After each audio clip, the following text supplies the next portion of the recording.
ကျောင်းမှာအောက်ဆရာတော်ဘုရားကြီးသွားတယ်ဒီအင်ဂျင်တော်ပြီးလို့ဟောမဟာဝုံတော်မဟာသမယတော်ခေါ်တယ်တရားဝေးတယ်ဝေးတယ်ဆိုရင်သူကတော့အချိန်ယူရတယ်အချိန်ပေးရတာပေါ့အတော်ကြီးရှိတယ်ပဲအဲ့ကိုလာမယ်ဆိုရင်တခါတည်းတို့ကိုတခါတည်းပြောခဲ့မှရတာ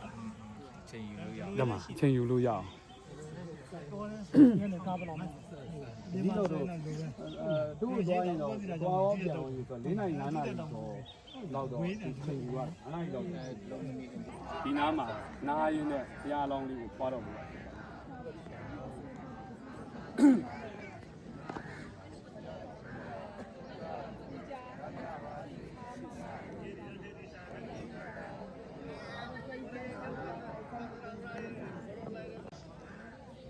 တော့ဘုရားလောင်းဖွားတဲ့ပုံစံပါဗျာဒီဘက်မှာ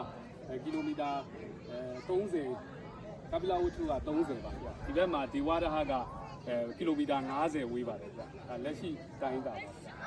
အဲကြောင့်လည်းဒီဘက်မှာကပိလဝတ္ထုဟိုကနေပြီးဒီလိုလာတာကပိလဝတ္ထုကယင်းနေပြီးတော့ဒီဝါဒကိုမိဖို့အောက်ဆရာတော်ဘုရားကြီးသွားတယ်ဒီအင်ဂျင်တော်ပြီးတော့ဟောပေါ့ဗျာမဟာဝုံတော်ပေါ့မဟာသမယတော်ခေါ်တယ်တရားဝေးတယ်ဝေးတယ်ဆိုရင်သူကတော့အချိန်ယူရတယ်ဗျအချိန်ပေးရတာပေါ့ဗျာဘုန်းကြီးတို့ဒီလိုအတော်ကြီးရှိတယ်ပဲအဲ့ကိုလာမယ်ဆိုရင်တခါတည်းတို့ကိုတခါတည်းပြောခဲ့မှရတာအချိန်ယူလို့ရအောင်အချိန်ယူလို့ရအောင်ဒီလိုတော့တို့သွားရင်တော့သွားရောပြန်လို့ဆို4နိုင်5နိုင်တော့လောက်တော့ချိန်ယူရ5နိုင်တော့ဒီနားမှာနားရင်းနဲ့ဘုရားလောင်းလေးကိုပွားတော့မှာ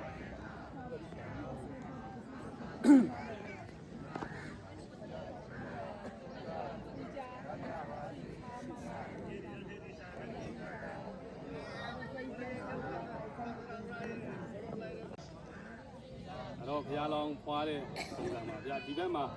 ကီလိုမီတာ30ကပိလဝတ္ထုက30ပါဗျာဒီဘက်မှာဒီဝါဒဟကကီလိုမီတာ50ဝေးပါတယ်ဗျာလက်ရှိတိုင်းတာပါအဲကြောင့်လည်းဒီဘက်မှာကပိလဝတ္ထုဟိုကနေပြီးဒီလိုလာတာကပိလဝတ္ထုကယင်းနေပြီးတော့ဒီဝါဒကိုမိ